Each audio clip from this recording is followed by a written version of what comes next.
paglabag sa Article 133 ng Revised Penal Code o offending religious feelings ang inihain laban sa kanya. What's the food like in prison? Oh, there's no food in prison. I was in the sort of food-free part of jail. I was just in an overnight cell on United Nations Avenue.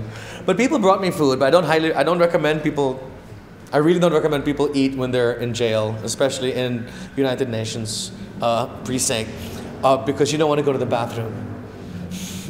So take either Diatabs, Imodium, eat charcoal, do anything you can, just whatever you do not sit on the toilet. Na nagbabawal sa pananakit sa damdamin ng anumang relihiyon. Kaugnay ito ng pambubulabog ni Celdran sa isang misa sa Manila.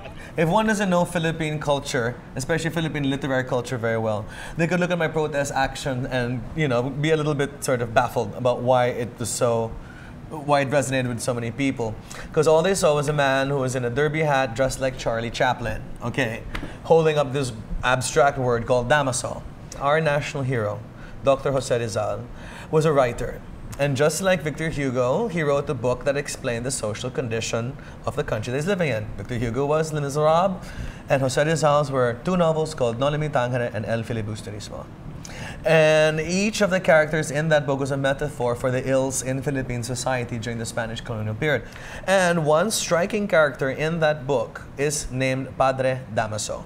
I mean, he was a symbol of the erring priest in the Philippines. An abusive priest. I figured that what they were doing with President Noynoy Aquino was equivalent to what Padre Damaso was doing in the novels. He was using threatening excommunication and abusing his power as clergy to get what they want. So, in effect, to express that, I went to an ecclesiastical meeting in Manila Cathedral, dressed as Jose Rizal in the 19th century outfit with his cap with the word Damaso there, right above my head. And I put it right in front of the friars and the hierarchy of the Philippine Catholic Church. So in just one word, I believe they knew exactly what I was talking about, and 80 million people simultaneously at that moment knew exactly what I was talking about as well. I just know that a few years ago, the Reproductive Health Advocacy Network, one of the representatives, Beth Angsioko, approached me, and she heard about my advocacy of just giving condoms away on my walking tours to anybody who wanted them.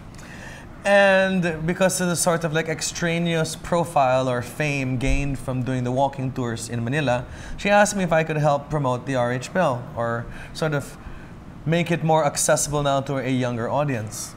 One of the striking characteristics of this city is street children. If you're going to think of an icon of this city, you can think of a coconut tree, you can think of a jeepney, and you can think of a street child. Okay, that's how ubiquitous these figures are. Reproductive health. Helping women choose how many children that they should have.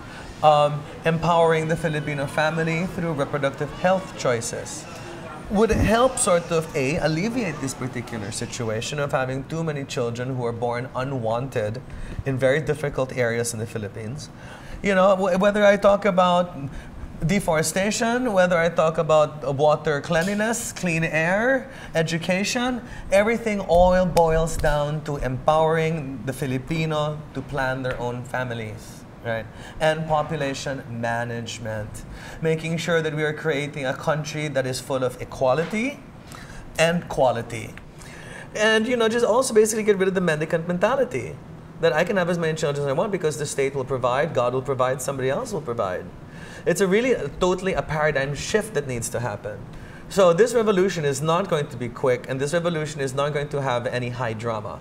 If anything's going to change in this society, it's going to be slow, it's going to be painful, and we probably won't even realize that we're there until we're there. On the ground level, I would say 70% of the Philippines wants reproductive health services. On the top level, one could safely say that 70% of them don't want to provide it for them. Because it's a class thing. It's completely a class thing. Because you go around the Philippines and you go to any place where there's food and drugs sold, 7-Eleven, Mercury Drug, you can get contraceptives, you can get condoms if you got the money. So basically what they're trying to say when they're opposing it is that any bitch in Forbes Park and the Serenos Village is allowed to plan their family, while that poor woman inside a squatter area is not. And that's where the injustice comes in, and the creation of a people of lesser quality. Catholicism can't be taken away from you, right? So I've been baptized, I've been confirmed, I got the whole thing, I got married in a Catholic church. So I guess it's like, I don't think I will get this reference. I guess it's like being with Globe. But like, you can never get rid of them. Like, it's like, how can I get rid of being with, how do I unsubscribe? How do I unsubscribe? We'll never let you unsubscribe.